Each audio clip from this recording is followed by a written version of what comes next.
صلوا عليه وسلموا تسليما. صل على محمد.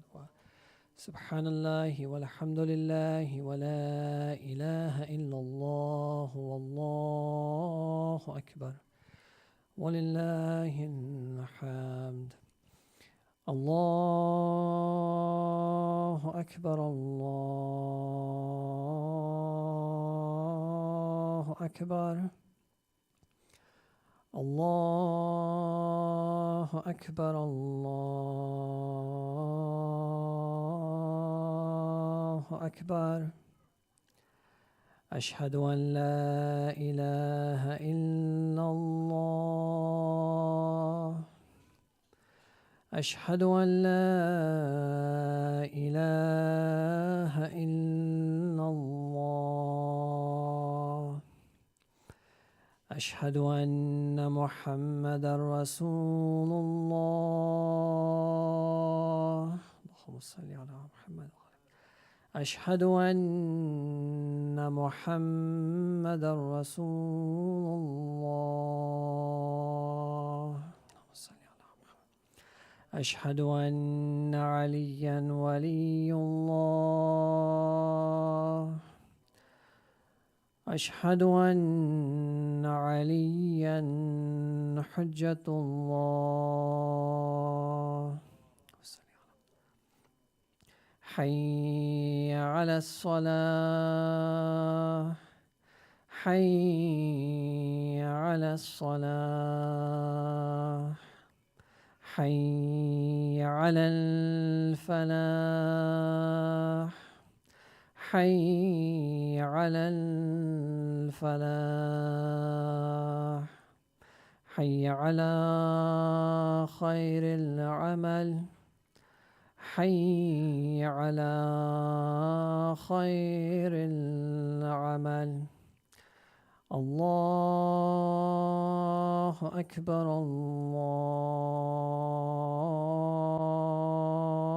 الله أكبر.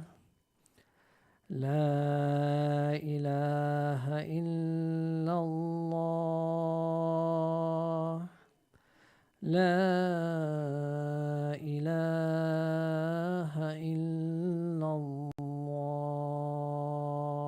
صلوات.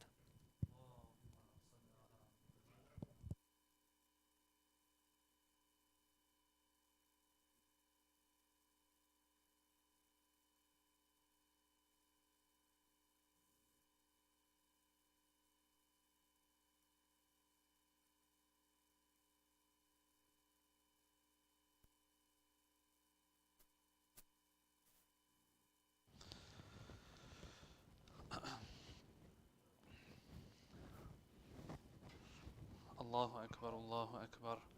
أشهد أن لا إله إلا الله. أشهد أن لا إله إلا الله. أشهد أن محمد رسول الله صلى الله عليه وآله. أشهد أن محمد رسول الله صلى الله عليه وآله. أشهد أن عليا ولي الله وأنه حجة الله صلوات الله عليه. حي على الصلاة حي على الصلاة. حي على الفلاح حي على الفلاح. حي على خير العمل حي على خير العمل. قد قامت الصلاة قد قامت الصلاة. الله أكبر الله أكبر. لا إله إلا الله.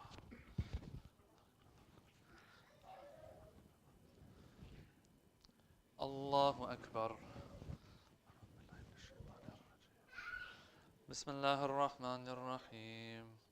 الحمد لله رب العالمين الرحمن الرحيم مالك يوم الدين. إياك نعبد وإياك نستعين. اهدنا الصراط المستقيم صراط الذين أنعمت عليهم غير المغضوب عليهم ولا الضالين. بسم الله الرحمن الرحيم. إنا أنزلناه في ليلة القدر وما أدراك ما ليلة القدر. ليلة القدر خير من 1000 شهر. تنزل الملائكة والروح فيها بإذن ربهم من كل أمر سلام هي حتى مطلع الفجر. الله أكبر. سبحان ربي العظيم وبحمده. سمع الله لمن حمده. الله أكبر. سبحان ربي الأعلى وبحمده. الله أكبر. أستغفر الله. الله أكبر. سبحان ربي الأعلى وبحمده. الله أكبر. بحول الله وقوته أقوم وأقعد. بسم الله الرحمن الرحيم. الحمد لله رب العالمين الرحمن الرحيم مالك يوم الدين إياك نعبد وإياك نستعين اهدنا الصراط المستقيم صراط الذين أنعمت عليهم غير المغضوب عليهم ولا الضالين. بسم الله الرحمن الرحيم قل هو الله أحد الله الصمد لم يلد ولم يولد ولم يكن له كفوا أحد كذلك الله ربي. الله أكبر. اللهم صل على محمد وآل محمد. ربنا آتنا في الدنيا حسنة وفي الآخرة حسنة وقنا عذاب النار. الله أكبر. سبحان ربي العظيم وبحمده. سمع الله لمن حمده. الله أكبر. سبحان ربي الأعلى وبحمده. الله أكبر. أستغفر الله. الله أكبر. سبحان ربي الأعلى وبحمده. الله أكبر. الحمد لله. أشهد أن لا إله إلا الله وحده لا شريك له وأشهد أن محمدا عبده ورسوله. اللهم صل على محمد وآل محمد. بحول الله وقوته أقوم وأقعد.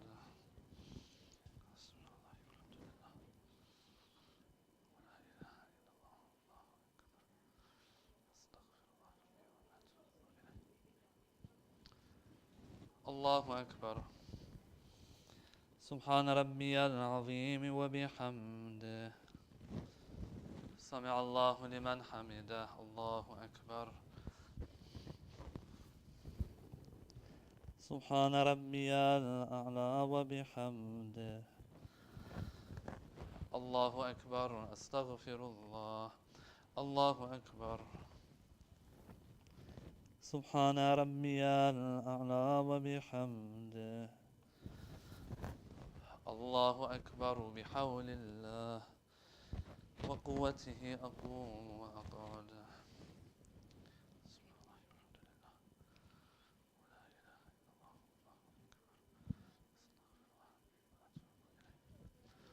الله أكبر.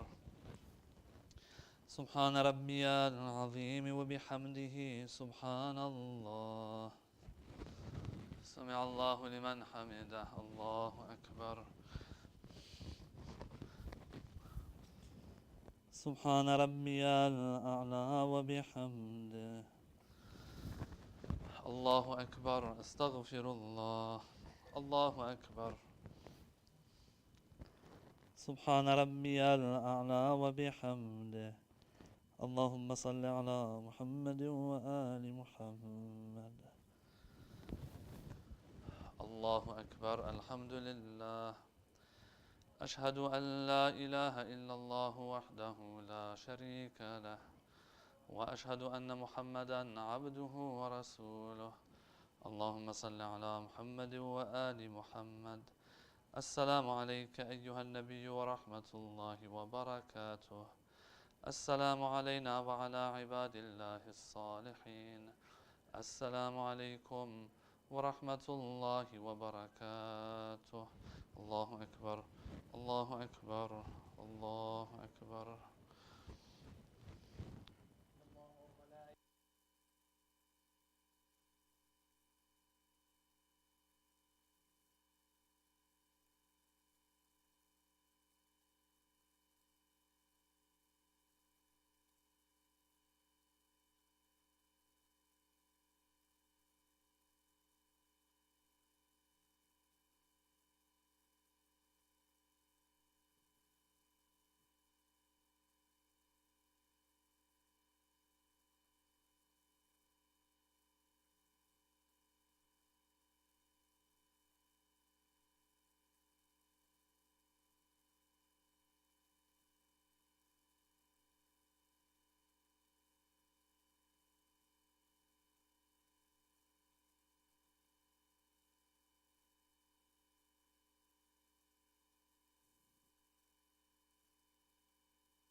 Let's recite Dua Imam Zamana all together.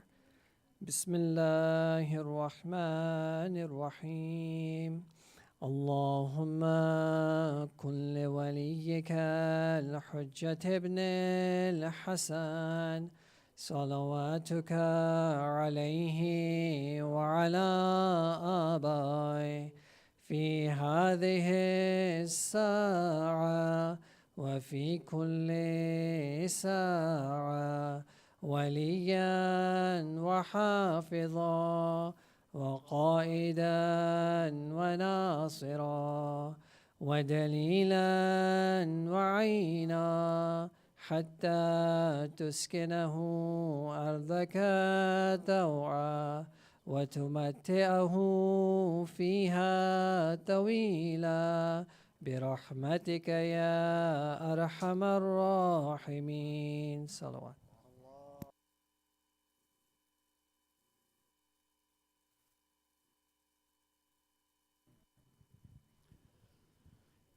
Inshallah, ziyarat will be recited after the speech concludes. Bar Muhammad wa ali Muhammad, salawat.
Per Muhammad wa ali Muhammad salawat.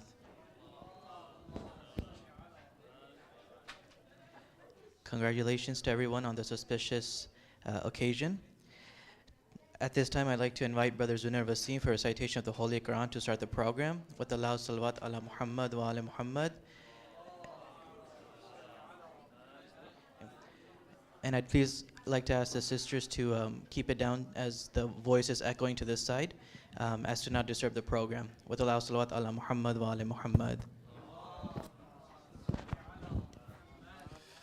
Assalamu alaikum, everyone. Inshallah, I'm going to be reciting verses 18 to 24 of Surah Hashr in case you want to follow along. Very nice verses really worth reflecting on, inshallah. أعوذ بالله من الشيطان الرجيم بسم الله الرحمن الرحيم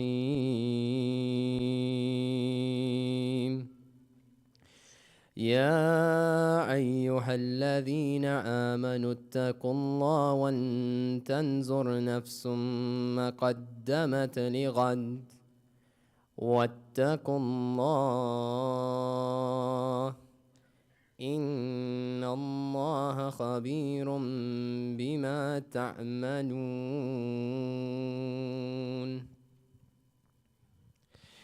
ولا تكونوا كالذين نسوا الله فأنسهم أنفسهم أولئك هم الفاسقون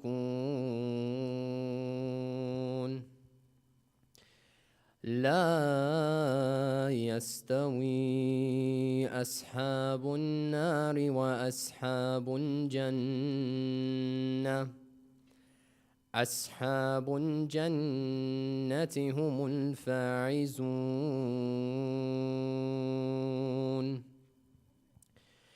لو أنزلنا هذا القرآن على جبل لرأيته خاشعا متصدعا من خشية الله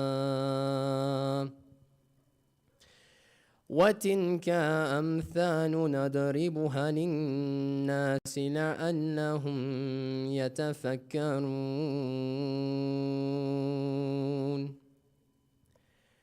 هو الله الذي لا إله إلا هو عالم الغيب والشهادة هو الرحمن الرحيم هو الله الذي لا إله إلا هو الملك القدوس السلام المؤمن المهيمن السلام المؤمن المهيمن العزيز الجبار المتكبر سبحان الله عما يشركون هو الله الخالق البارئ المصور له الأسماء الحسنى يسبح له ما في السماوات والأرض وهو العزيز الحكيم صدق الله العليم. And the translation goes like this: O believers, be mindful of Allah and let every soul look to what deeds it has sent forth for tomorrow. And fear Allah, for certainly Allah is all aware of what you do. And do not be like those who forgot Allah, so He made them forget themselves. It is they who are truly rebellious. The residents of the fire cannot be equal to the residents of paradise. Only the residents of paradise will be successful. Had we sent down this Quran upon a mountain, you would have certainly seen it humbled and torn apart in awe of Allah. So we set forth such comparisons for people, so perhaps they may reflect. He is Allah. There is no God worthy of worship except Him, knower of the seen and unseen. He is the most compassionate, most merciful. He is Allah. There is no God except Him, the King, the most holy, the all-perfect, the source of serenity, the watcher of all, the Almighty, the supreme in might, the majestic. Glorified is Allah, far above from what they associate with Him in worship. He is Allah, the Creator, the Inventor, the Shaper. He alone has the most beautiful names. Whatever is in the heavens and the earth constantly glorifies Him, and He is the Almighty, All-Wise. Sadaqallahu al-Aliyyul Azim.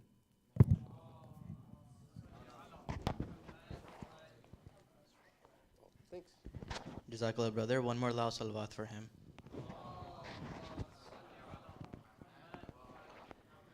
At this time, I'd like to invite the youth to start the program with recitation of poetry.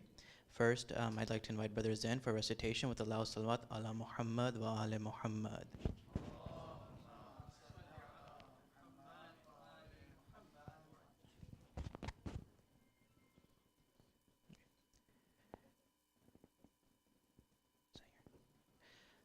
Well, Brother Abbas, actually, we'll start with you with the loud salawat ala Muhammad wa ala Muhammad.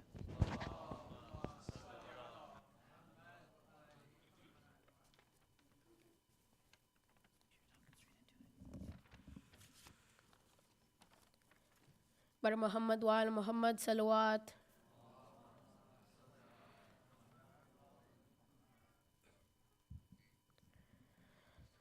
تو بری سخی ہے فاطمہ، تو بری سخی ہے فاطمہ، تو بری سخی ہے فاطمہ، تو بری سخی ہے فاطمہ، محسن علی ہے فاطمہ، محسن علی ہے فاطمہ، تو بری سخی ہے فاطمہ،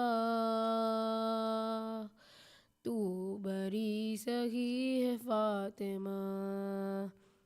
اختیار کن کے باوجود، اختیار کن کے باوجود،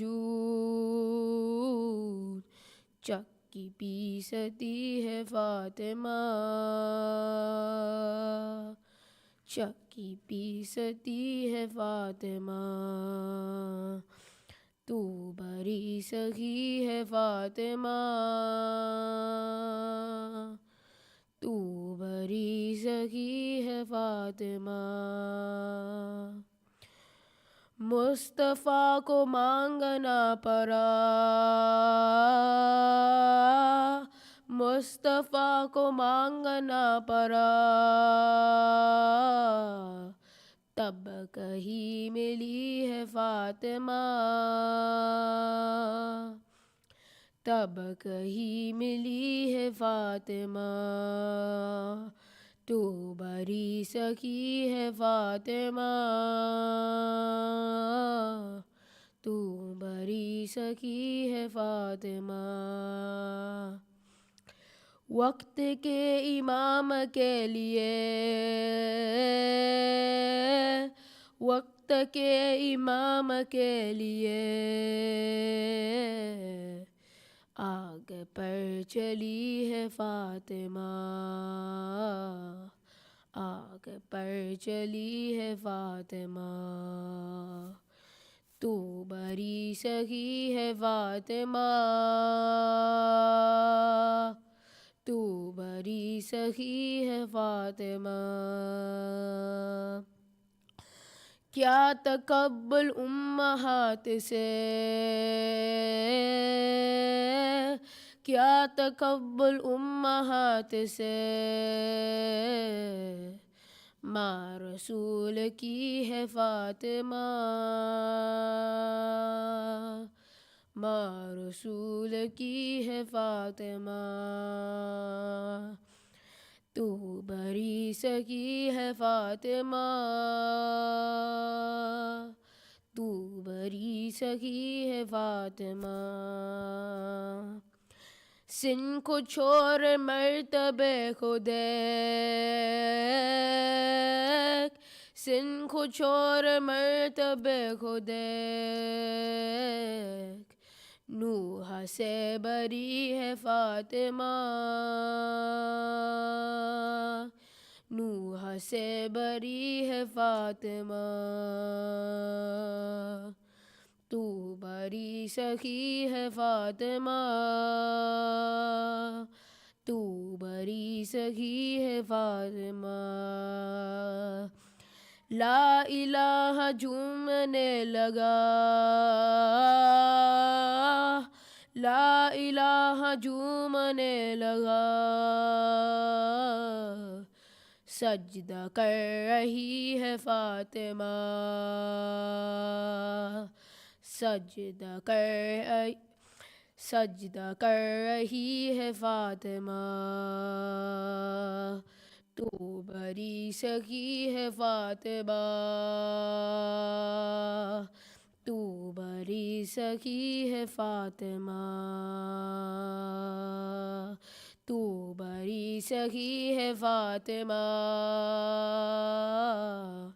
تو بری سخی ہے فاطمہ بر محمد وآل محمد صلوات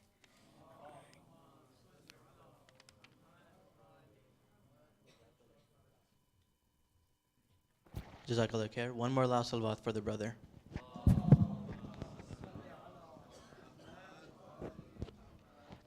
At this time, I'd like to invite our next young reciter, Brother Zain, with the last salawat ala Muhammad wa ali Muhammad.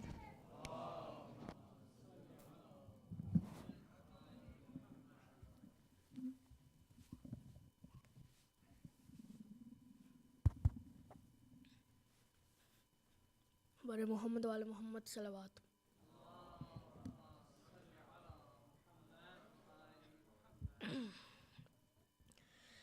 لیلۃ القدر کا ترجمہ فاطمہ لیلۃ القدر کا ترجمہ فاطمہ لافتہ کے خدا لافتہ کے خدا کا پتہ فاطمہ لیلۃ القدر کا ترجمہ فاطمہ لیلۃ القدر کا ترجمہ فاطمہ انبیاء کے مشکل کشا مرتضیٰ انبیاء کے مشکل کشا مرتضیٰ مرتضیٰ کی ہے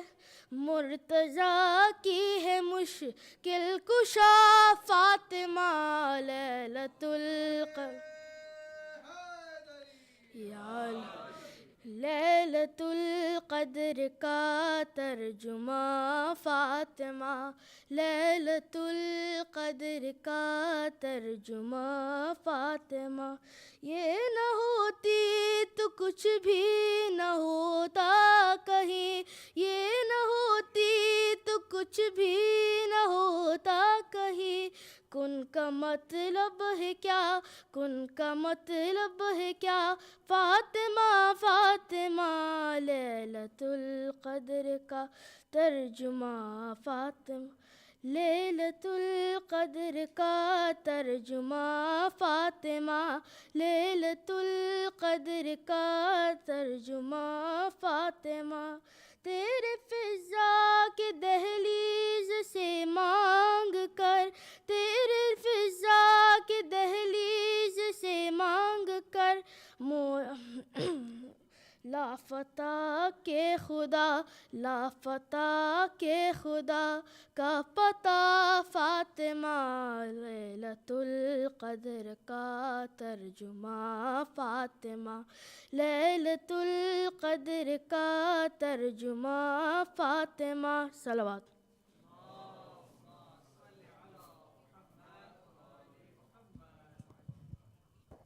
Jazakallah, Brother Zain. Very well recited. Another loud salawat for him, please.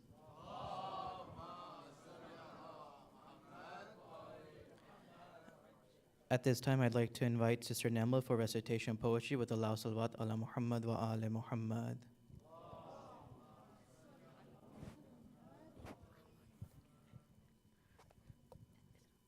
Please recite the salawat ala Muhammad wa ali Muhammad.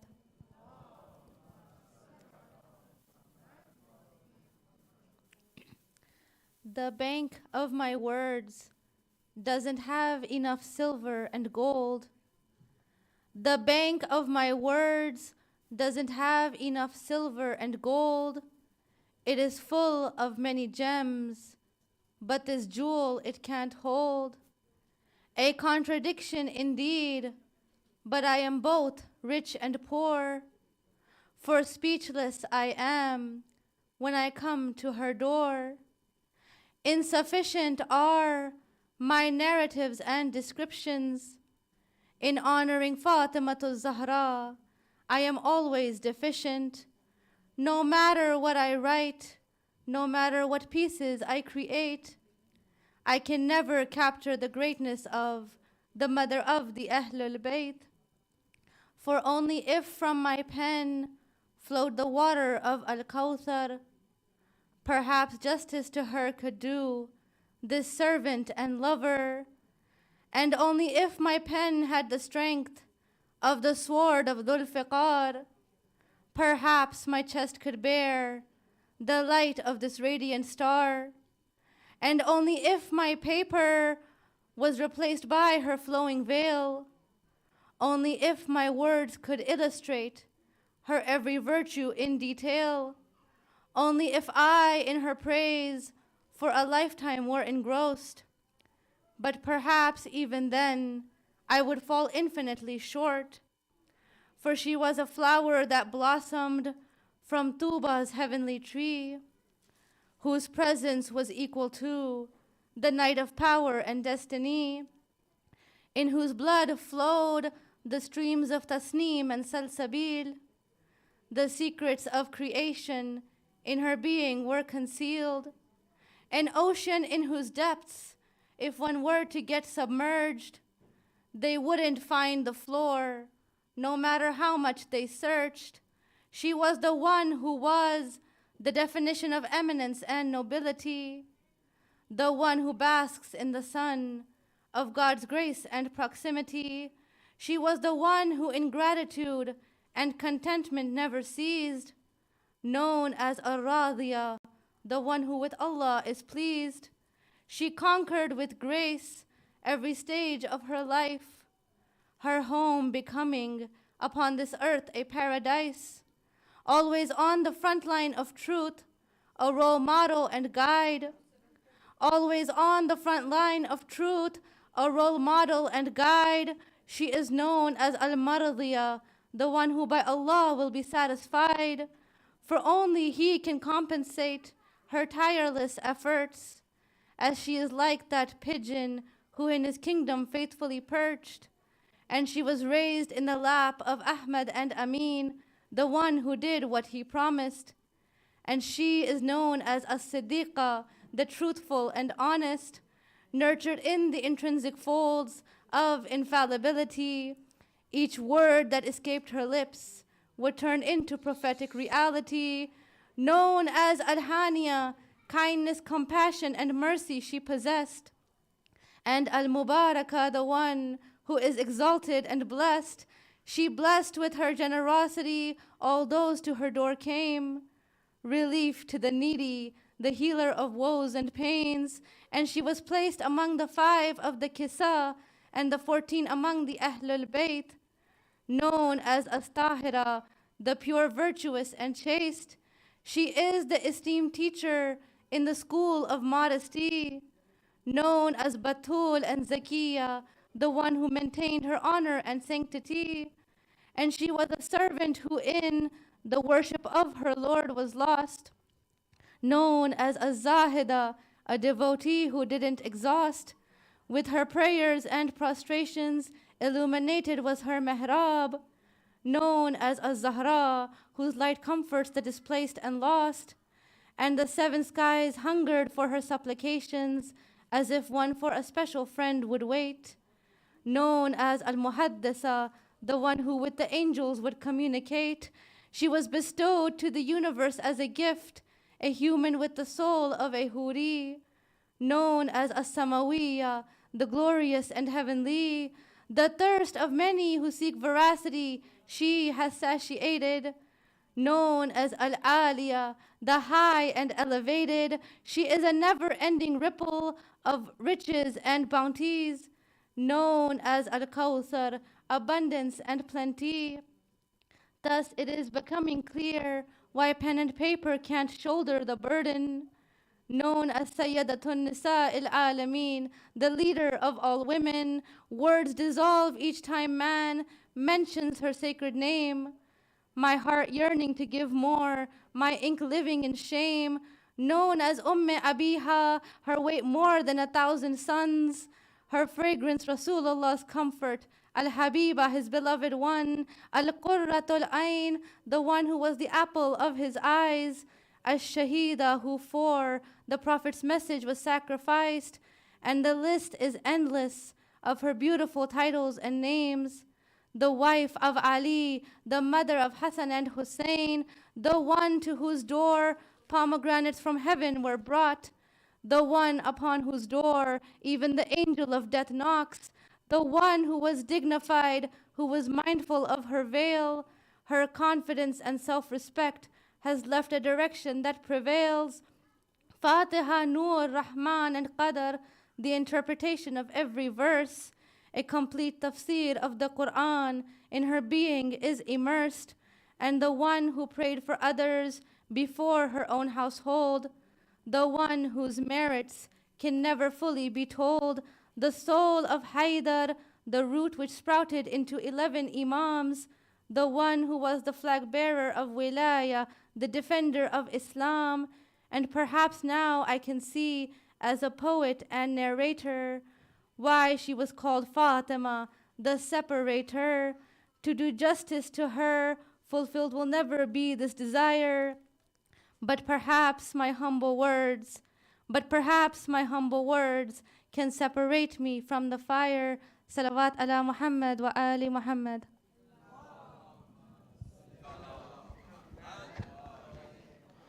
Jazakallah, Sister Namul. One more last salawat for her, please.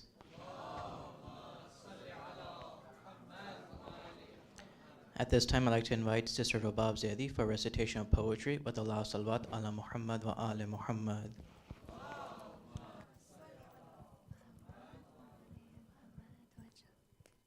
Assalamu alaikum, everyone. This poem is called Fatimah. I wanted to write a poem, but I lost my train of thought. I wanted to write a poem, but I lost my train of thought. It settled at her doorstep like a bird that can't be caught. What praise could be sufficient for the heart of Rasulullah? And what phrase could be sufficient to convey the glory of Zahra? Tell the sun to sheath its envy, for another sun arrives tonight that astonishes the galaxies and leaves them hypnotized. Tell the dusk to don its veil, tell the stars to crown the night, tell the clouds to bow their heads at the unveiling of her light. The moon pays tribute to the face whose luminosity outshines it. Haya bows before the woman whose essence redefines it. The roses blush in shyness at the blooming of the flower, whose love will shield her lovers in the heat of the final hour. The bite of a tempting fruit removed Adam from the garden. The bite of a tempting fruit removed Adam from the garden, yet the bite of a blessed fruit gives mankind a path to pardon. She pulled the spear of falsehood from the broken heart of humankind, like the thorns that pierce the feet of the mercy to mankind. My heart springs to life in springtime when it glances at the trees, and its life attains new life when it beholds her dignity. She is the fount of Surah Kawthar, the moon of the night of Qadr, the conqueror of the heart that cleared the field of Badr. The universe is enthralled by the beauty of her soul. In the gravity of her being, creation meets its highest goal. She is a breeze of divine ecstasy, the sweetest echo of God's grace. Every world derives its light from the radiance of her face. Her beauty is only equaled by her generosity. She trades heaven for a single tear shed by lovers of Ali. In a world immersed in shadows, she intimidates the dark. Her essence is the flame and Rasulullah the spark. Her children are the light and the encasement is Ali. Together they illuminate the lantern of Tawheed. In Khutbah Fadakiyah, she defended hers and Ali's rights, exposing the veils of falsehood that had cloaked her enemy's sight. So don't offer me duality or decadence or fame, fleeting pleasures that expire like the waning of a flame. The only treasure in this world that leaves me mesmerized is the peace and understanding that Ali found in Zahra's eyes. Ali's heart was lion-like, unable to be defeated, yet it melted at the sight of her, this woman that he needed. Ali built a sanctuary to console her in her grief, the way she became his home every time he sought relief. And from these two adjacent seas emerged two suns in harmony, igniting the horizon for those in search of clarity. Unparalleled in character and eloquent in speech, adorned with Zahra's patience and the wisdom of Ali. The mystic warms his tired hands by the glow of her memory. Perhaps she'll grant us paradise for a few lines of poetry. But you can have the streams of honey. We desire something greater, just one night to fall in love with Zahra and her creator. The only danger that we fear is to leave this world entrenched in sin, estranging us from her and excluding us from him. But we drink from her fount of love and we bow before God's will, resigning ourselves to mercy like the fly on Ghazali's quill. Don't praise the poet's lines, for they disappear with time. Save your praises for the majesty writ by the divine. As a mark of love for her, send your praises to Allah, who penned the greatest poem and named her Fatimah.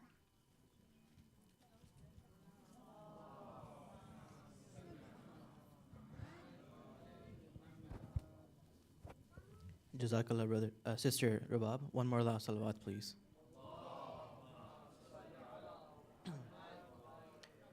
At this time, I'd like to invite Brother Ayan for recitation poetry with Allah salawat ala Muhammad wa ala Muhammad.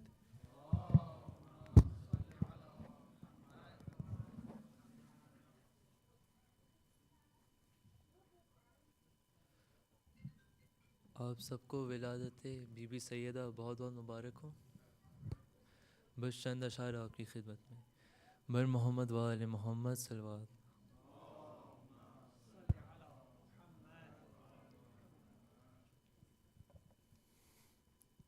वफा जो आले मोहम्मद से कर गए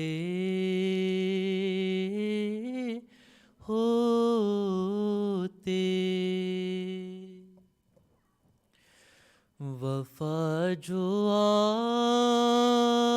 आले मोहम्मद से कर गए होते, वफा जो आले मोहम्मद से कर गए होते, अली को मौला समझ कर सुधर गए होते, और दर बतूल न जलती न करबला होता, दर बतूल न जलती न करबला होता, अगर ये तीनों ही बचपन میں مر گئے ہوتے اگر یہ تینوں ہی بچپن میں مر گئے ہوتے. بر محمد و آل محمد صلوات.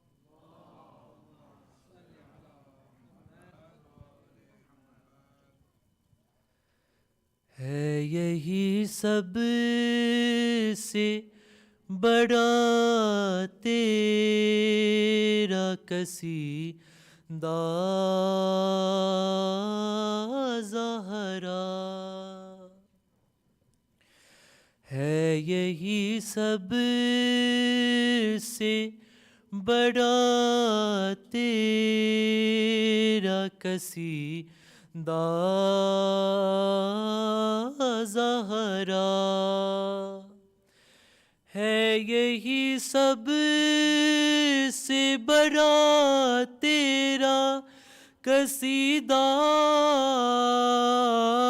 زہرا ہے یہی سب سے بڑا تیرا قصیدہ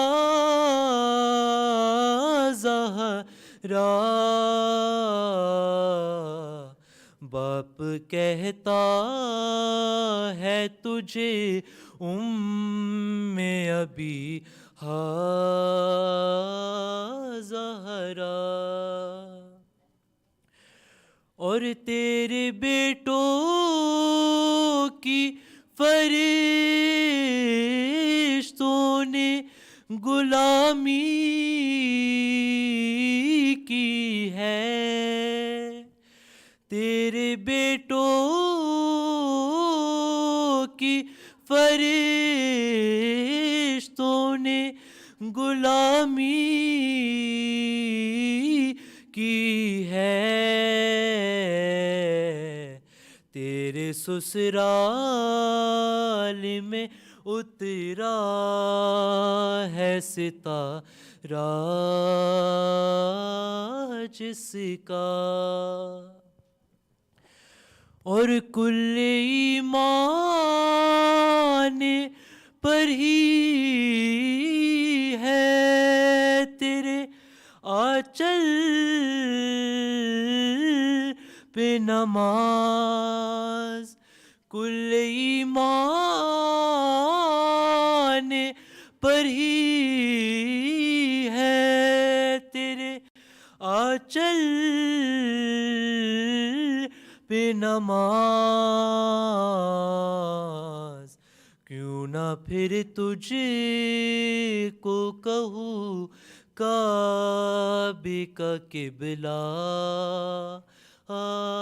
زہرا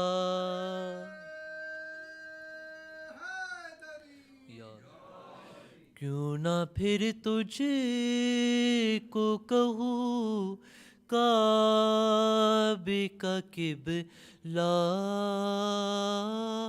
زہرا بر محمد و آل محمد صلوات.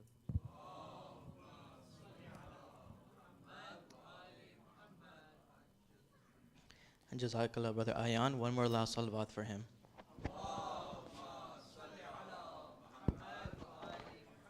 I'd like to invite Brother Hassan Abbas Kanani for recitation of poetry with Allah salawat ala Muhammad wa ali Muhammad.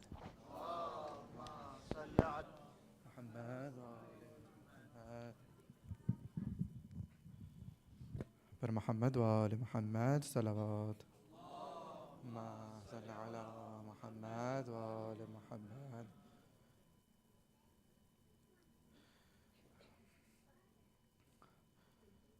I'm fully aware that there's already been plenty of kalams that have been recited so beautifully, mashallah.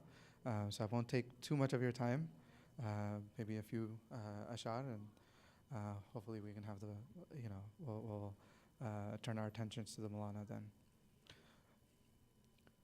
بار دیگر بآواز بلندتر صلوات.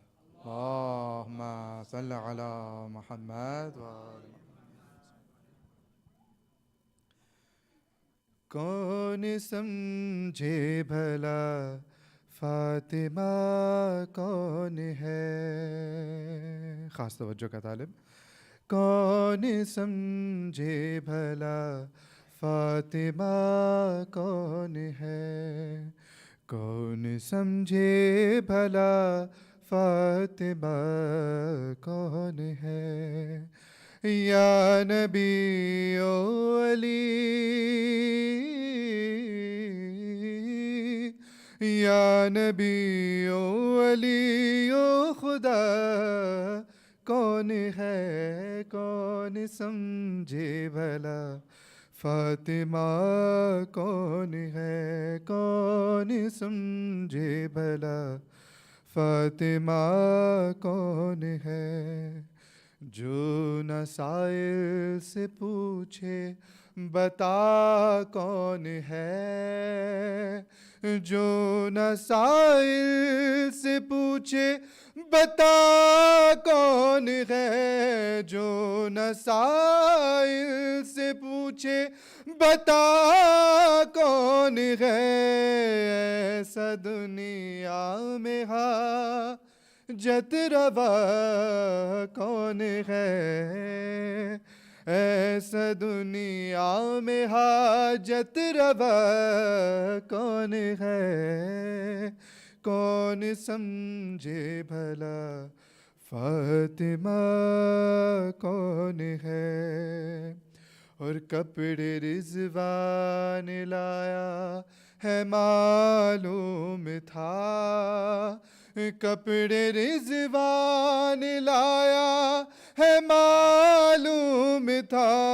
دے پہ فیضان یہ دے پہ فیضان یہ کب کہا کون ہے.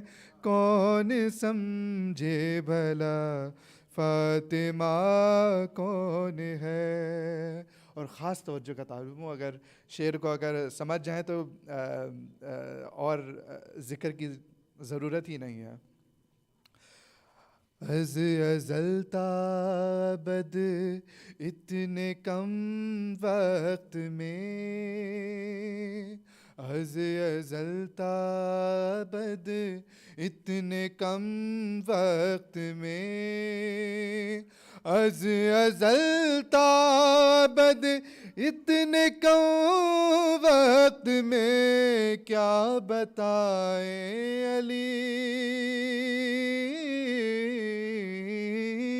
کیا بتائیں علی فاطمہ کون ہے.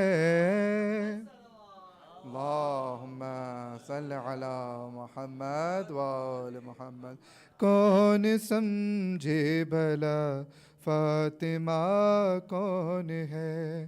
کہ مدحت نبیو علی نے کہا. کہ مدحت نبیو علی نے کہا. اب خدا تو بتا اب خدا تو بتا فاطمہ کون ہے. کون سمجھے بھلا فاطمہ کون ہے. اور یہ مقطع پیش ہے. کہ تبرا تکلم تو کھل جائے گا. کہ تبرا تکلم تو کھل جائے گا. دشمن سیدہ کون تھا کون ہے. کون سمجھے بھلا فاطمہ کون ہے. بر محمد و آل محمد صلوات.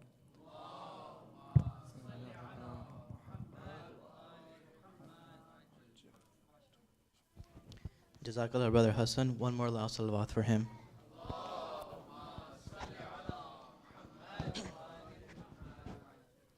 Respected Sheikh, elders, brothers and sisters of faith, Assalamu alaikum. Congratulations to all mu'mineen on this auspicious occasion for the celebration of the birth of the Lady of Light, Bibi Fatima alayhi salam.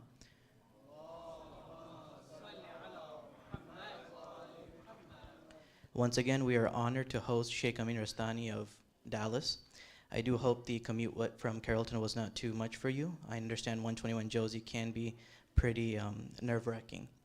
The community is always thrilled to hear you speak, of course. Before I request the Sheikh to begin his speech, just a few reminders.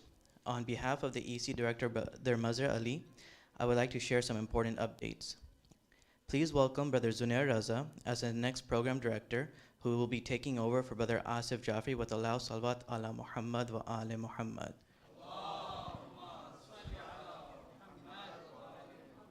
Brother Zunair joined the program committee as an assistant program director in 2021.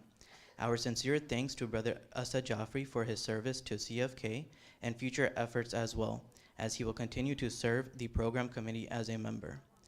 We are also happy to announce that Brother Taha Ali Mamdani will be our second intern and the first recipient of the Patel Family Scholarship. He will be taking over responsibilities for the spring semester. Taha looks forward to understanding CFK's operations, financial planning, and marketing aspects. Please welcome him with the Allahu Salawat ala Muhammad wa ali Muhammad.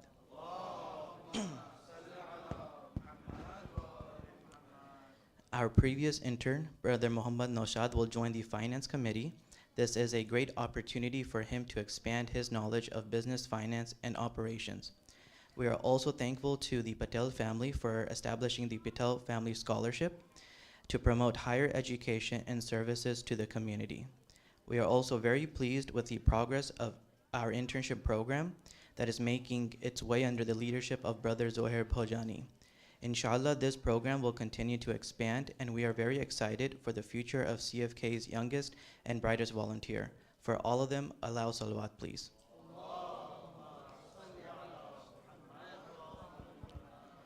As you might know, there is a refugee food drive that is being conducted right now at the front of CFK. We thank Sister Farva Rizvi for leading this, and if you would like to help out, they do need some volunteers. This month, January 29th, CFK will be hosting Joy Club at CFK for the elderly. The topic will be calligraphy that will be led by Sister Zahra. The Dallas Youth Group also has a few events for this month. On January 28th, the Dallas Youth Group will be hosting a barbecue to inaugurate their new location. The event will be free of charge, of course. For their success, please recite aloud salawat.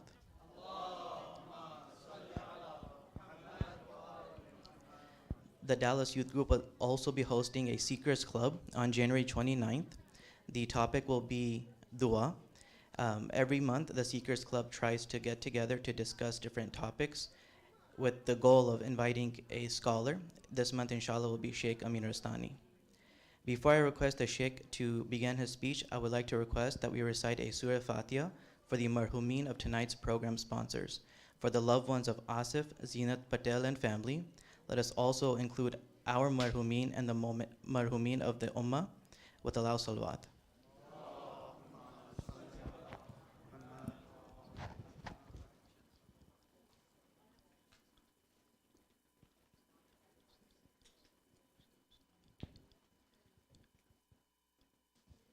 At this time, I'd like to ask Sheikh Amin to ascend the member to address the Momini for tonight, and ask the brothers and sisters to please move as close to a member as possible with Allahu Salawat ala Muhammad wa ali Muhammad.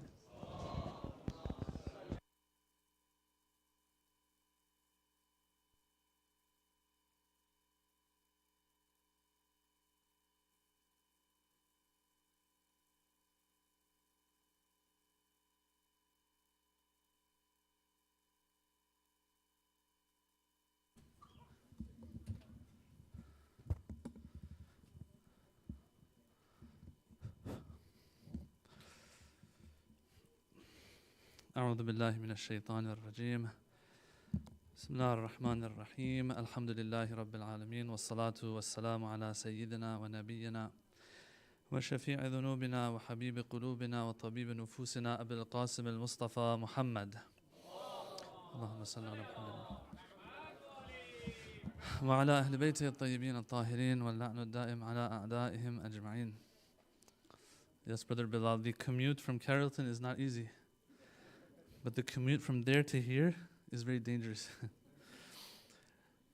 Bismillah ar-Rahman ar-Rahim. كم تركوا من جنات وعيون وزروع ومقام كريم ونعمة كانوا فيها فاكهين كذلك وأورثناها قوما آخرين. صدق الله العلي العظيم. Another salawat, please.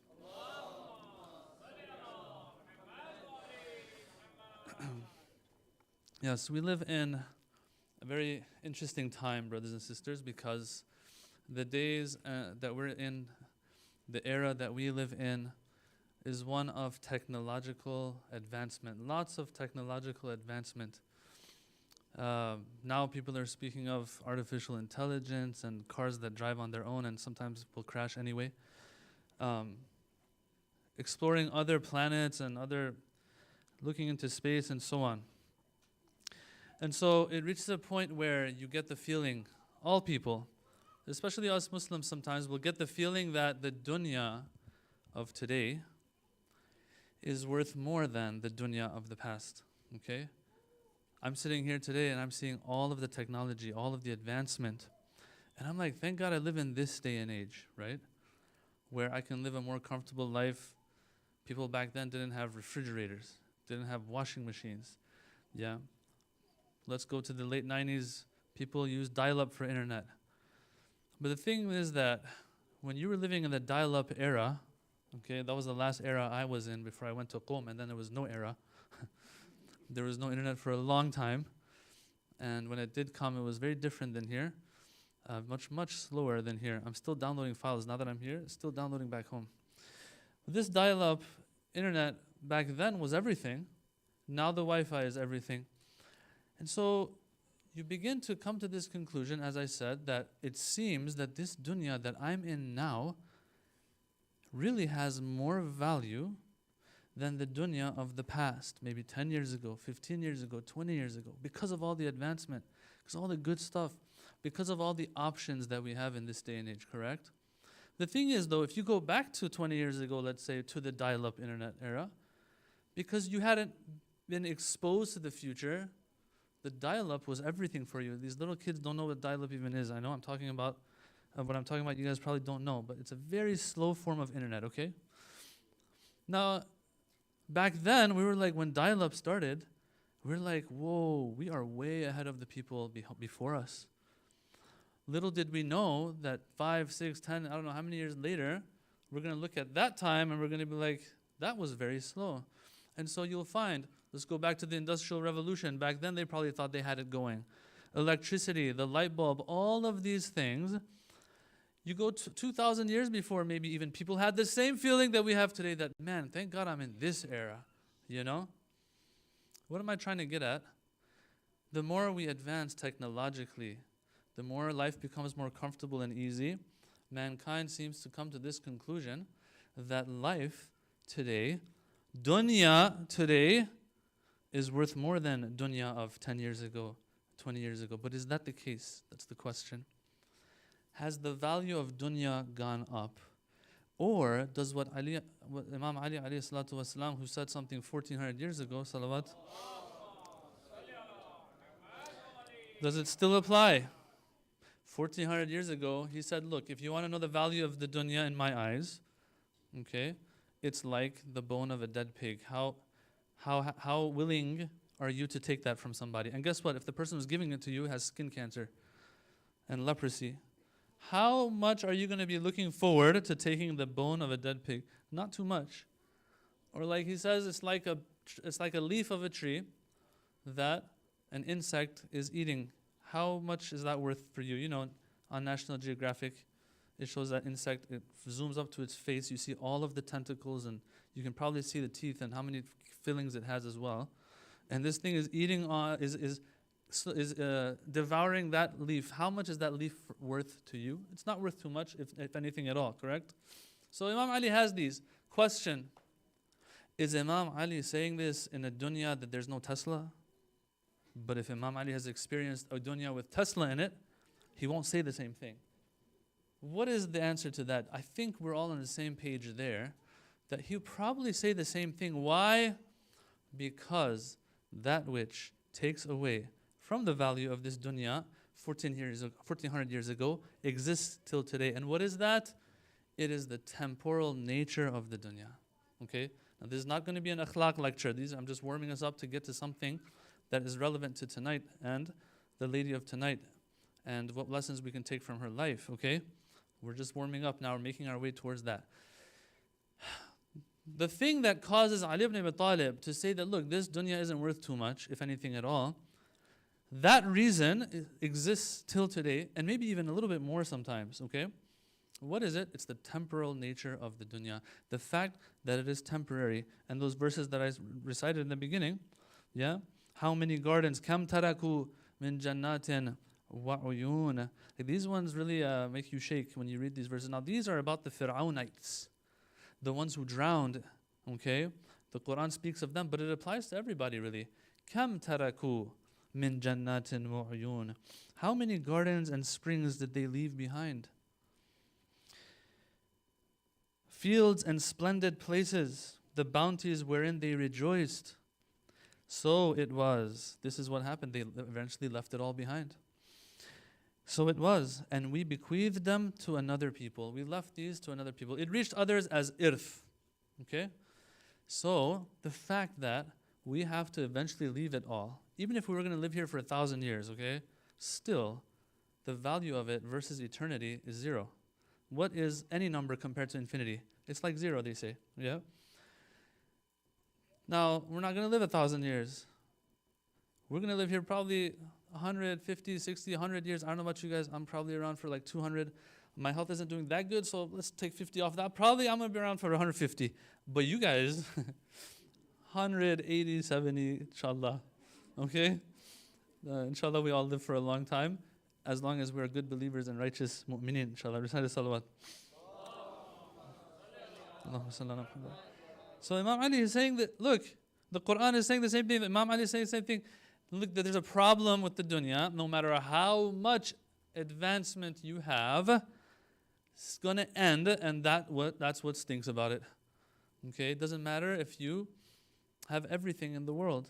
Or like Imam Ali Nahj al-Balagha, those verses of the Quran I recited for you. Imam Ali Nahj al-Balagha, he says, مَا لِعَلِيٍّ وَنَعِيمٍ يَفْنَى وَلَذَّةٍ لَا تَبْقَى. He says, I can't stand bounties and blessings that are going to eventually perish. That's the problem I have. They're going to perish. I don't like perishability. I don't like it. وَلَذَّةٍ لَا تَبْقَى. And pleasures that don't persist, they're going to end. I have a problem with that. Or Imam al-Kadhim salawatullah wa salamu alayhi, he says, كن في الدنيا كساكن دار ليست له إنما ينتظر الرحيل.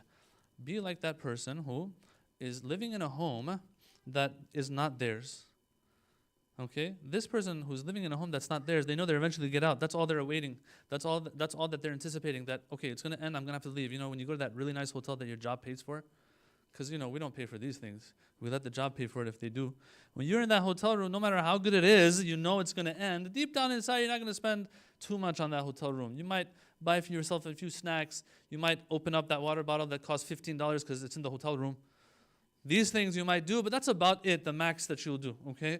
You're not going to invest in it as much. Why? Because it's going to end. You know you're leaving. You're anticipating the departure from that home, that hotel room, whatever it is. So, does the value of dunya go up as a result of advancement, technological advancement, options that we have? The more options that we have versus the past, it doesn't go up because it's going to end. Doesn't matter how great it is. If it ends, it's not worth putting all your eggs in that basket. This is where us as Muslims, we mix things up a little bit in this day and age that we live in. We mix up Islamic culture a little bit with the Western culture, and something lopsided comes out of it. Because in the Western culture, when I say West, I don't have a problem with the West as a region, right, geographically speaking, but no, the Western culture, you know what I mean. The Western culture that sometimes you feel like has overtaken even the Islamic countries more than it has in the West. That's what I'm trying to say here. That is one that is teaching us to zoom in on here and don't bring akhirah into the equation, while Islamic culture is saying the opposite. The reason why we're mixing the two up, because we live in a time that there's so much going on, so many options. And so we feel that this dunya is worth a little bit more, if not a lot more, than the previous dunya that others were living in 500 years ago, 1,000 years ago, 1,400 years ago, even 10 years ago. Who wants to live in a world with only dial-up internet? No one wants to live in such a world. But we're living in this world now with all these options. That's where something lopsided comes out. And then we start justifying things. Now, having said all of this, this is on one hand. On the other hand also, we have to understand that Islam came 1,400 years ago with certain values and commands and all of that. But since it's the final religion, I think we can all understand and guess and agree that the values of that religion are going to be eternal, right? Till the end of time, or else God would send another religion after that. These are all little premises here that I'm trying to bring together so that we can talk about something. Islam will say, I have certain values for you. Allah will say, I felt that mankind is ready now for the final message, the final messenger, and there are certain values in this message that I want you to uphold. If you uphold those values, Jannah is your reward. Jannah, brothers and sisters. Okay, we're not talking about anything less than Jannah. We're not interested in anything less than Jannah. Imam Ali, who's the most strict of them all, he's like, if anything's going to perish, I'm not interested. All of a sudden, he's in love with the akhirah because it's never ending. It's eternal and infinite. All right, so the values that are eternal for eternity and Jannah, and that is our ultimate goal, right? That is what we're willing to sacrifice everything for, that side, correct? All right, having said all of that, we want to talk about one of those values tonight. On a night like this, which I also congratulate everyone on, and in certain Muslim countries, they will also refer to this night or this day as Mother's Day. And our special, warmest congratulations and thanks to the mothers out there, the ones who are here, the ones who have passed away, the ones who are maybe living in another country. May Allah protect them and preserve them, and if they've passed away, Allah blesses their souls. We want to talk about one of those values tonight, and all these things that I mentioned till now, in our introduction, we want to apply that to one of those values that Islam has brought to us and emphasizes a lot on. What is that? That is the one about mothers and motherhood. Okay? The one that has to do with motherhood. Now, disclaimer, when we talk about this tonight, I don't want anyone to feel that if they're not a mother, or if they are, in addition to being a mother, they have other things that they do in life that we are talking to them or calling them out, God forbid. No, that's not what we're talking about. We want to make sure that we don't forget that which has the most value in Islam's life, in Islam's eyes when it comes to the life of the woman in Islam. That's what we want to talk about a little bit. We just want to make sure that with all the stuff going on around us, we don't lose sight of that which in and of itself buys us akhirah as a woman. Well, that's what we want to talk about. Now, someone will have this. In addition to this, they'll have other things that's wonderful. There's nothing wrong with that. Islam doesn't have any problem with that. But we have to understand just one thing here, that because of the times we live in, because of all the different options a man or a woman have in this day and age, sometimes that which in and of itself is of value in Islam and is going to buy Jannah for someone in and of itself, yes, is neglected, is looked down upon in our communities. Guess what? Sometimes you feel like in Western environments, in Western circles where they're not even Muslim, they are now paying attention to some of these values. But then in our circles and our Muslim circles, what's happening is certain things are looked down upon. We just want to make sure that this doesn't happen. Not that if a sister is a professional, that she gives up her job because motherhood is very valuable. No. We want to just make sure that if we're sacrificing one thing for another, we've got those priorities straight, inshallah. Recite salawat. And another salawat, please.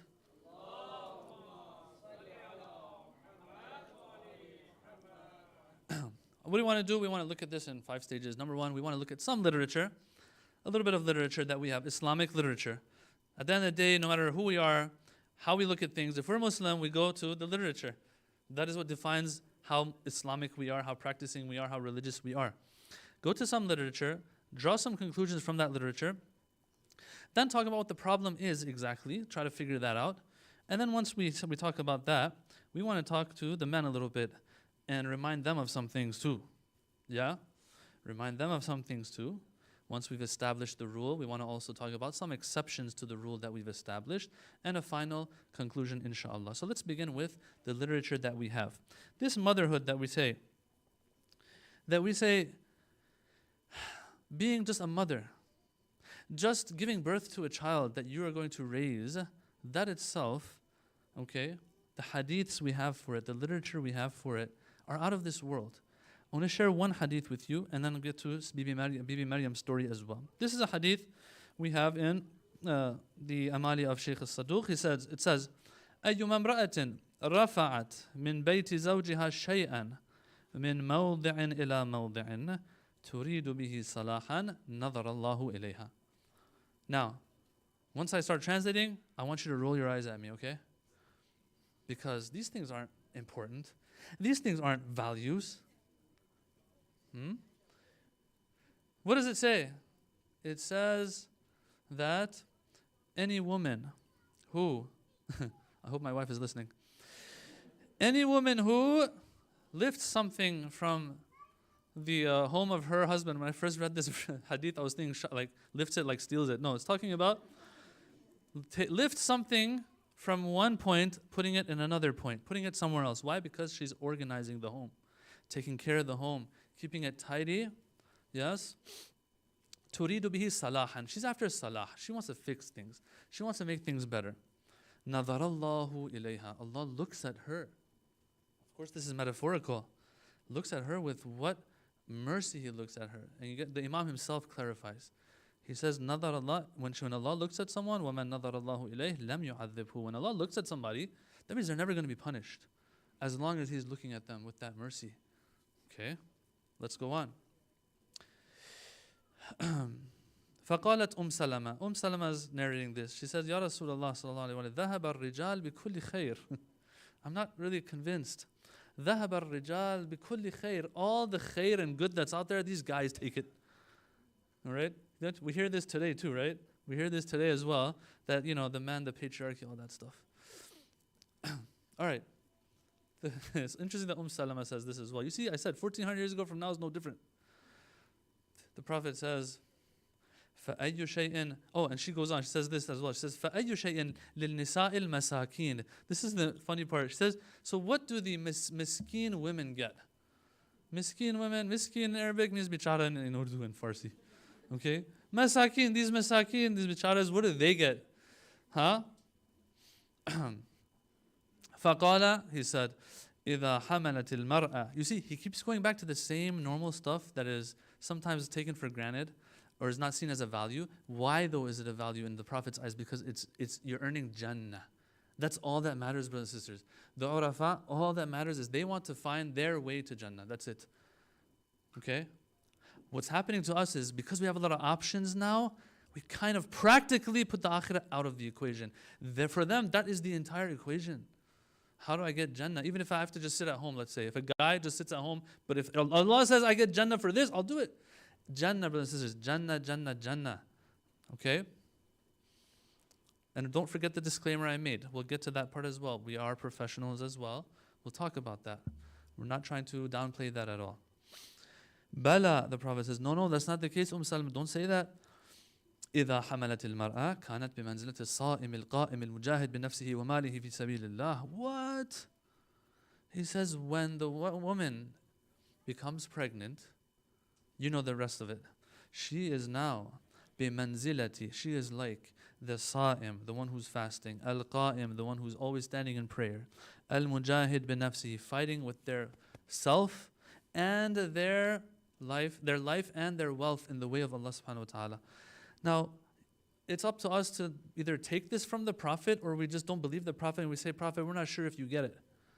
It's up to us, really. But look, brothers and sisters, what makes us Muslim is the literature that we go to. And there's just one, of course. There's tons of other literature as well. And we're just analyzing one case here. Al-mujahid bi-nafsihi wa malihi fi sabilillah. In other words, what do you get when you are a mujahid fi sabilillah? Sa'im, qa'im. What do you get as a result of that? Jannah, right? What more do you want? فَإِذَا وَضَعَتْ. But then when she delivers this baby, كَانَ لَهَا مِنَ الْأَجْرِ مَا لَا يَدْرِ أَحَدٍ. when she delivers this baby, the ajr she gets is something that no one can understand the greatness and magnitude of. Subhanallah. He didn't point anything else out for her. فَإِذَا أَرْضَعَتْ, when she now nurses this baby, gives it milk.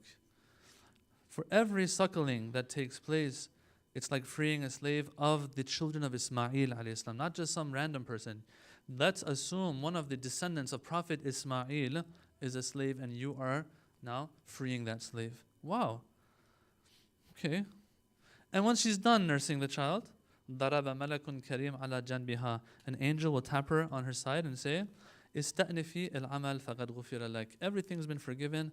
Go now and try to and do whatever you want in the way of Allah subhanahu wa ta'ala of good deeds. Okay. This is the literature we have in regards one case. There's tons of other ones, of course. So this shows, brothers and sisters, if we are really, we want to be arifs, we want to be traversing to Allah subhanahu wa ta'ala. This shows that the sisters have the upper hand in one sense. They have a potentiality that the male doesn't even have. Okay? They have the potentiality to be an arif through this, while me and you have to kill ourselves doing Salatul Layl all the time. Okay? This is like their Salatul Layl. This is irfan right here. This is irfan right here she has that potential while the guy doesn't have that potential. Right? But the problem is that, as I said, we practically take out the akhirah part. If you only zoom in on the dunya part, it's really like doesn't make sense. This does not make sense. Brothers and sisters, if I was a secular individual who didn't believe in an afterlife, this is all nonsense. I'll just let you know. If I'm a secular person, but if I believe in the akhirah and I understand what it's all about, this is everything. Another example, they come to the Prophet ﷺ, they say, listen, we know how great martyrdom is. You've all heard this one. We know how great martyrdom is, and the guys get to go. We don't get to go. What does the Prophet say in response? Very famous. He says, Jihadul mar'a, the fighting of the woman in the way of Allah, is husnul taba'ul, to take care of her husband, the family, and so on. Whatever good job she does there, that is the fighting in the way of Allah. Now here someone will say, what? Come on. But listen, brothers and sisters, the same Jannah that he gets for martyrdom, the Prophet is offering for something else. And then here I am maybe, God forbid, saying, no, there must be another way too. Or even worse, sometimes, you know what, brothers and sisters, this comes up. Well, we'll leave that till later. The problem that comes up, we'll leave that till later. All right. Now this potential is pointed out in the story of Bibi Maryam alayhi salam. When she was born, her mother, she had done a nazr. She had dedicated this newborn before the baby was born. They didn't know the gender of the baby. And so the mother had said, oh Allah, I want to dedicate my child when he's born, and inshallah he's a boy. I'm going to dedicate him to the monastery back then, that place of worship that they had back then, so that this child of mine serves. You know how great it is to serve a masjid. Back then it was the monastery that they had. We all know how great it is, right, brothers and sisters? He said, Inni nadartu ma fi batni, I am doing nadr and dedicating my child to you, O Allah, and my child will be in that monastery. The problem is, when the baby was born, we have a problem. The baby is not a boy, it's a girl. Inni wada'tuha untha. She's upset. The mother of Bibi Maryam is upset. She says, oh Allah, it's a girl. And you know, the woman, she has her monthly womanly issues that she can't be in the monastery all the time. She can't. There's different restrictions that she can't go. First of all, usually they have to be a male for, because the main ones that are there, if it's a woman that's there running things, it's going to be a problem, plus the monthly matter that they have to deal with. All right, so what do we do now? The Quran says something here. The Quran says something. It says that وَلَيْسَ الذَّكَرُ كَالْأُنْثَى. The Quran, and I'll read off of what Tabatabai says. It says, but the one thing that the mother of Maryam was missing here was that the girl is not like the boy. In other words, this girl is much better for you than you think. Why? Let me read from Tabatabai here. He says, Allah is saying here, we know your child is a female, but we wanted to fulfill what you were wishing for. You're after serving Allah, right? Well, guess what? We want to fulfill what you were wishing for in the best and most satisfactory way. If she knew what we had in mind for making the child she bore a girl, she wouldn't be upset and grievous. While the male she was hoping for could have never been like this female that we gave her. Tabatabai says, this is what Allah is trying to say in this verse when He says, وَلَيْسَ الذَّكَرُ كَالْأُنثَى. Okay. For the most this child could be if this was a male, is that it would be Prophet Isa. Baby Maryam's mother, if she had given birth to a guy, a boy, not a girl, the best it could be is that this child could have been Prophet Isa, who cures the one with leprosy, cures the blind, revives the dead. That's something great too, but there was more in store that could only be achieved through this being a girl, not a boy. And that is that she, Maryam, would give birth to a son without a father. Allah wanted to make you, Maryam, a miracle of Allah subhanahu wa ta'ala. And so you were chosen to give birth to this girl who will grow up to be a woman who will be a sign of Allah herself and fulfills the word of Allah Himself. Because she has a child without a father. And then he goes on and he says, he talks about the Prophet Isa being the ruh and kalima of Allah, and how Allah in the Quran says that Isa is like Adam. They both were originated by Allah and created by Allah. It's a miracle. This wouldn't have been possible if Bibi Maryam wasn't born, and rather a boy was born too, the mother of Maryam. So brothers and sisters, Allah chooses the womb of the mother for special things, and we call it in Arabic, they call it the rahim for a reason. All of the rahmah of Allah, all the rahmaniyah of Allah is in that womb of the mother. Okay? It's a chosen. This is what Allah has chosen. And this one is an example. Now, what we'll conclude from this is that, okay, so Bibi Maryam at the top of her resume, because this is the word that people use today, right? At the top of her resume, or Bibi Fatimah at the top of her resume, it looks like it's going to be motherhood. Bibi Fatimah times 2, because she was Umma Abiha and Ummul A'imma, by the way. Okay? So times 2. Oh, Shaykh, are you saying that I need to quit my job? No, I'm saying this is super important too. That's all I'm saying. No one's saying quit anything. Okay? Now, here someone will say, yeah, if I was the mother of Isa or the mother of the A'imma, I would put it at the top of my resume. But I am just the mother of Brother Bilal or Zunair. Correct? That's all I am. Why are you laughing, Brother Nasir? You too. All right. So what do we say to that? What do you say? The ones who I don't know your names, you're lucky, because I would probably call on you too. Actually, looking at you right now, I know a lot of your names, but it'll take too long. Anyway, someone will say, but if you can be proud as a mother when you're the mother of, you're Ummul A'imma, or you're Ummu Isa, but being the mother of a normal person, brothers and sisters, like, till when are we going to use this argument? You just talk to a guy, you're like, look at Bibi Fatima and Imam Ali and their relationship. Why is your relationship with your wife like this? Because she's not like Fatima. You talk to the woman, right? You look at Imam Ali and Bibi Fatima, because my husband's not like Imam Ali, he's like Muawiyah. You know? And she's right sometimes too, but still. The thing is, brothers and sisters, we can't be like, you know what? My namaz al-shab is not like Imam Ali's, so might as well just put it aside. But there are role models for a reason. Allah has high expectations for them, and the bar is set very high for them. For us, the bar is lower, and we try our best. But when it comes to this whole motherhood thing, no. Where do we have? Show me one hadith, one source of literature that we have that will say that the only mother that goes to Jannah is the mother who has someone like Prophet Isa alayhi salam. Or is the mother of an imam. No, we don't have that. Actually, we have the exact opposite. It's saying, look, a mother goes through all this difficulty. That's enough. That is her irfan. If she adds that more, then mashallah, it's great. But this is the bare minimum, and it does the work. It does the work.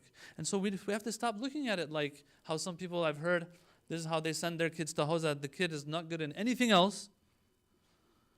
And they say, go to Hawza. Back when we were growing up, they would tell us this story. We're like, whoa, like that's not the case with us, at least. Inshallah, I mean, you know. Oh, you know, you're not going to be anything special. You might as well be a mother. No, brothers and sisters, the sources are not speaking like that at all. The literature is not speaking like that at all. That is the bare minimum that will get us to Jannah, because in and of itself, Islam has put its finger on it. Other things, okay, inshallah, I become a doctor, I save a lot of lives, that's extra, alhamdulillah. But that in and of itself, being a doctor in and of itself isn't like being a mother in and of itself. Being a mother in and of itself, Islam has put its finger on it. This is your way to Jannah. Yes, if you do other things too, they fall under certain general categories. You're helping the family financially. That's also sawab. Yeah. The question is though, which one is sacrificed for which one when I have a choice? When you don't have a choice, it's a different story. We'll get to that. So the problem that comes up in all of this is that we take the Western side of things, brothers and sisters, and then we look at the dunya, as I said, with all the options, and we say to ourselves, it's as if we're saying, all right, I'm a Muslim, so akhirah is taken care of. I don't need to even think about it anymore. Let me figure out my dunya and all the options I have, which one I want. No, no, no. There's a connection between dunya and akhirah here. There's a connection. You can't take that Western side and then the Islamic side, mix it up, and come up with this. That's taken care of. This one, let me figure out what I want to do now. Which one are my options I have? No, no, no. To secure that, Islam has spoken. Islam has spoken that this is one of those ways that in and of itself, I have to emphasize, in and of itself, just like salat in and of itself is sawab, in and of itself, motherhood is stressed on in our literature and in our sources. And we'll get to the part where we have some exceptions to this. We'll get there, inshallah. So I want you to please, inshallah, bear with me. All right. So what comes up in all of this now? What comes in all of this, up in all of this, is that some people will say, you'll hear this a lot, that, oh, this is just your way of making sure that the women sell themselves short. Have we heard this before? Sell themselves short. Yeah? And I'll give you examples. This example that we're talking about right now has to do with the sisters. But all in all, I'll give you another example that has to do with all of religion, not just Islam. Have we all heard the story of the opium of the people and the opium of the masses? Opium is a drug. It makes you dumb. You're numb. You don't feel anything, right? And you get really high on it. Okay. So people take opium to forget their problems, forget their suffering. Who said that line? Who was it? Yeah, Karl Marx, I think it was, right? Hopefully I'm right? That religion is the opium of the masses. Why did he say that? Because he says, look, I don't believe in this religion. Why? Because religion at its core is something made up by other people. Just so that the ones who are suffering in life, the ones who are serving the interests of the rich and wealthy, etc., they are satisfied and content with what they have in this life. You're suffering, you have a low wage, you're a nobody. Yeah, it's okay. There's an afterlife waiting for you with all the good things. So just be okay with the suffering that you have. This is what some atheists say. They say, look, religion was made up by man and mankind so that they can take advantage of others, keep people numb, let people be okay with. And even Muawiyah, they say, did this. They said, if you have a problem with me being your Khalifa, this is something Allah has decreed. And if you question me, you're questioning Allah's decree. So just shut your mouth and be okay with the status quo. Okay? This argument is always there. But we have to once again go back and see, are we Muslim or not? Do we have literature and scripture or not? If we do, we go and see what that says to us. If it's talking about an afterlife, I don't care what Karl Marx says. If he says religion is an opium, yeah, it might be an opium, but hey, it's working because there is an akhirah. It's a good one. If they tell me, oh, you're just making this up so that the women sell themselves short and they serve your interests, we'll say that we have to be careful that doesn't happen, of course. And yes, we'll get to what I want to talk about with the men later. But all in all, we can't say it's all made up as an opium or as something just so that people sell themselves short. No, that's not the case at all. Why? Because our literature is where we're getting all of this from.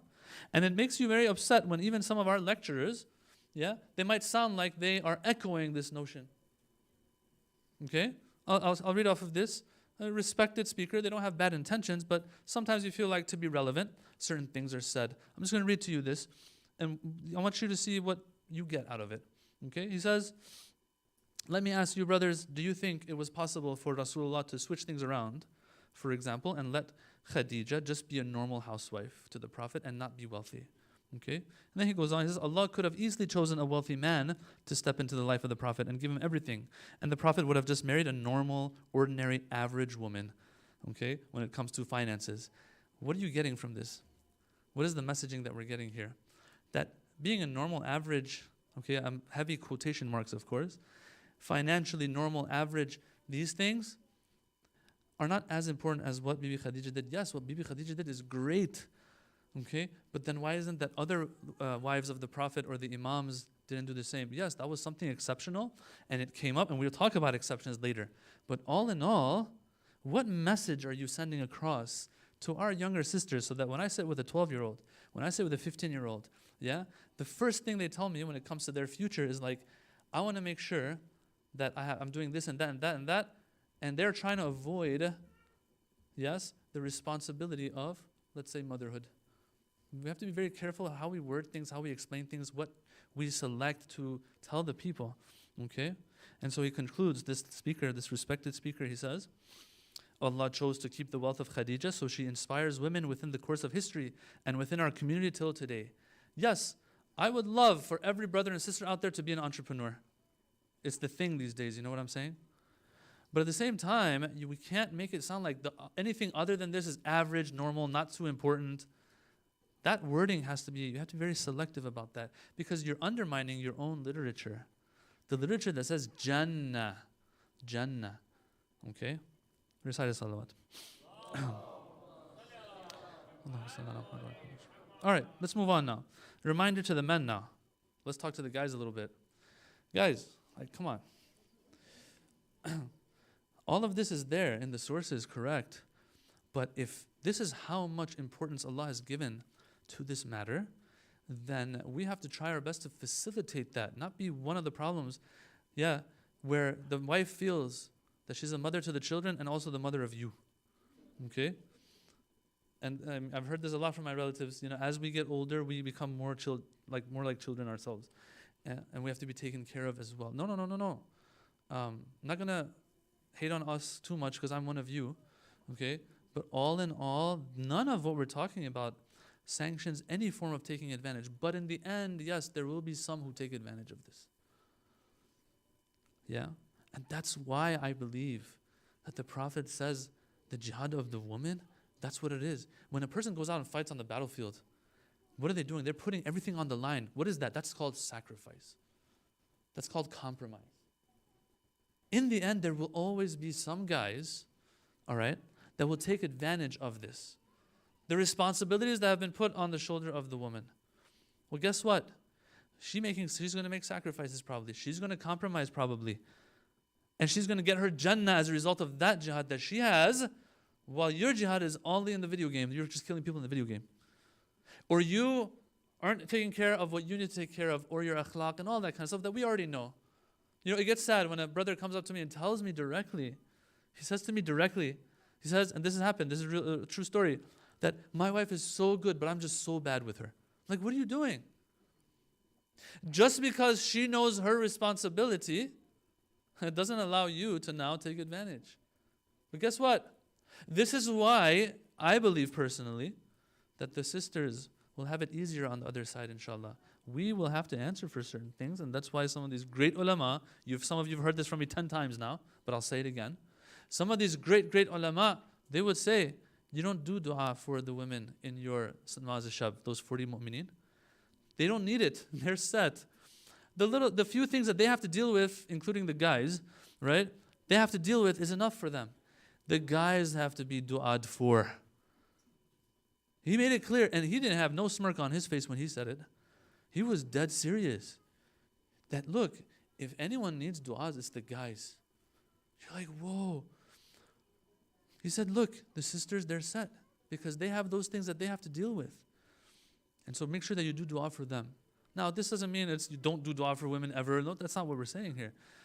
There's a very beautiful point that's being put across here, and that is that, yeah, guys, if things are a little easier for us, for whatever reason, the responsibility is more. We can't fail at that responsibility, and we can't take advantage of what Allah has put on others' shoulders and we don't have to worry about. Okay? Having said all of that, let's move on to some of the exceptions that we have to this rule. Brothers and sisters, we're talking about motherhood. Yes, there are some people who are still single. There are some people who haven't been able to get married yet. Fine. What we're talking about tonight is not, oh, hey people, let's go and just get married as soon as we can because that's my namaz al-shab, motherhood.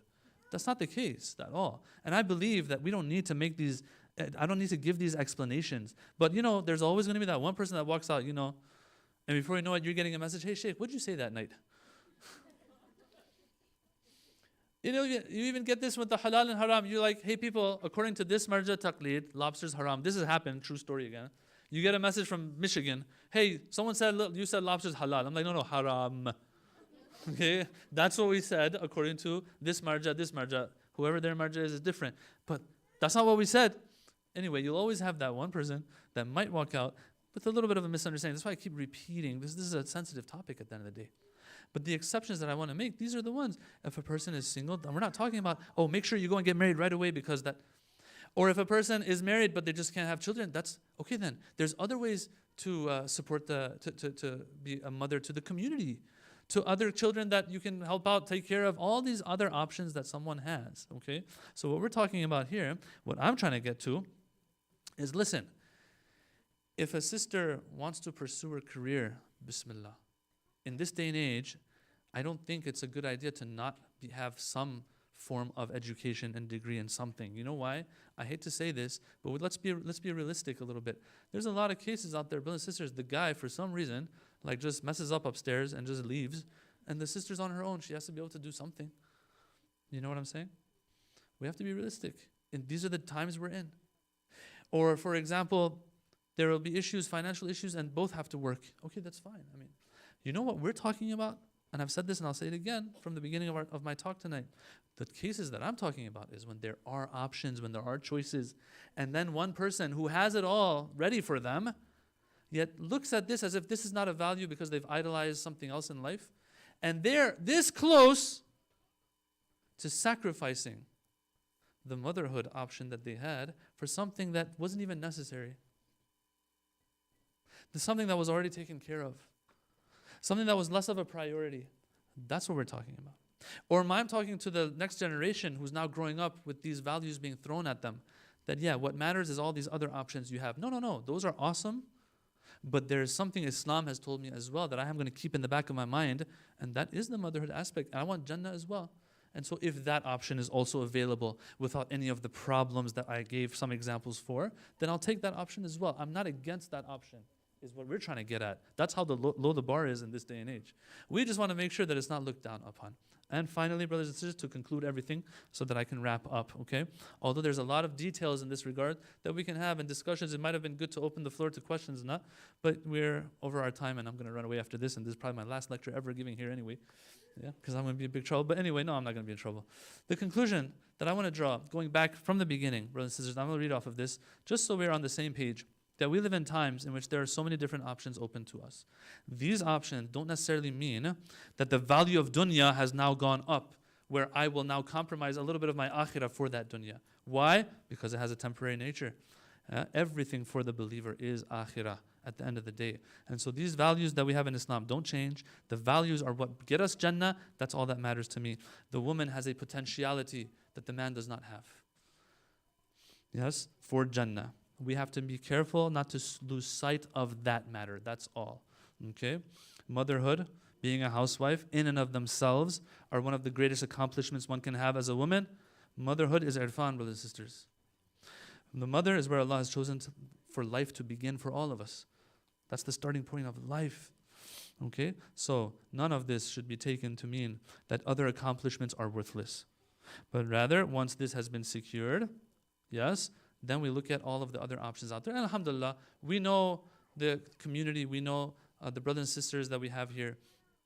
Alhamdulillah, it seems like they've figured that out. We have sisters that are professionals and doing a wonderful job, helping the family out, all that kind of stuff, and they're doing the mother side as well.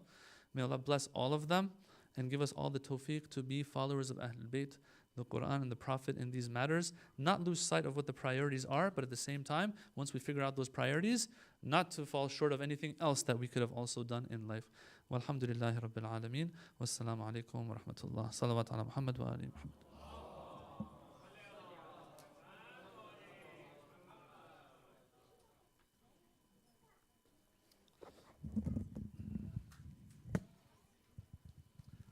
متوجه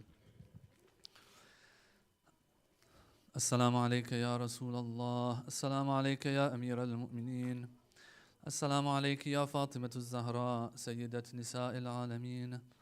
السلام على الحسن والحسين سيدي شباب أهل الجنة. السلام على 9 المعصومين من ولد الحسين. السلام عليك يا غريب الغرباء ومعين الضعفاء والفقراء، أيها الرضا ورحمة الله وبركاته. السلام عليك يا مولانا يا صاحب الزمان، عجل الله تعالى فرجك وسهل الله تعالى مخرجك وظهورك. السلام عليكم جميعا ورحمة الله وبركاته.